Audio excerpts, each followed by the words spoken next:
Tiga tersangka dalam operasi tangkap tangan terkait penyidikan dugaan tindak pidana korupsi pelaksanaan dan pengelolaan dana bantuan operasional kesehatan di 16 puskesmas di Kabupaten Kaur tahun anggaran 2022 telah dibawa ke Rutan Polda Bengkulu dini hari tadi, Minggu 30 Juli 2023 sekira pukul 00 waktu Indonesia bagian Barat. Dalam kasus ini, ketiga tersangka dijerat perkara obstruction of justice atau menghalang-halangi penyidikan.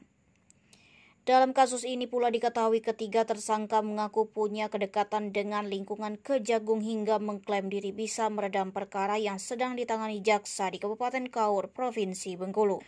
Asisten Intelijen Kejati Bengkulu, M. Judi Ismono SHMH menerangkan ketiga tersangka ditangkap bukan dalam daftar pencarian orang. Tetapi memang ketiganya tersangka dalam OTT BOK Puskesmas Kaur ini kerap berada di Jakarta Selatan. Judi juga memastikan ketiga tersangka bukanlah dari kalangan aparat penegak hukum. Modus para tersangka dalam kasus ini mengaku memiliki kedekatan dengan Kejaksaan Agung untuk meredam penyidikan dana BOK Puskesmas di Kaur. Disinggung penambahan tersangka apakah masih ada yang terlibat dalam dugaan OOJ ini. Selain ketiga tersangka, Judi menambahkan tersangka bakal dilihat dari hasil penyidikan nantinya.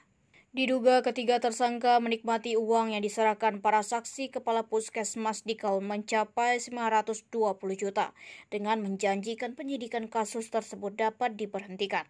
Saat ditangkap, barang bukti yang ditemukan yakni handphone, bukti transfer, kwitansi, cek yang berkaitan penyerahan uang.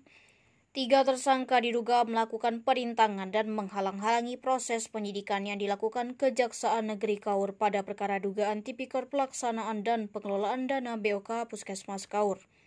Adapun ketiga tersangka yakni BSS 47 tahun, warga Desa Tolan Kampung Rakyat Sumatera Utara, AH 58 tahun warga Bojongkulur Jawa Barat, dan RNS 41 tahun warga Serotan Sumatera Utara sebagai tersangka.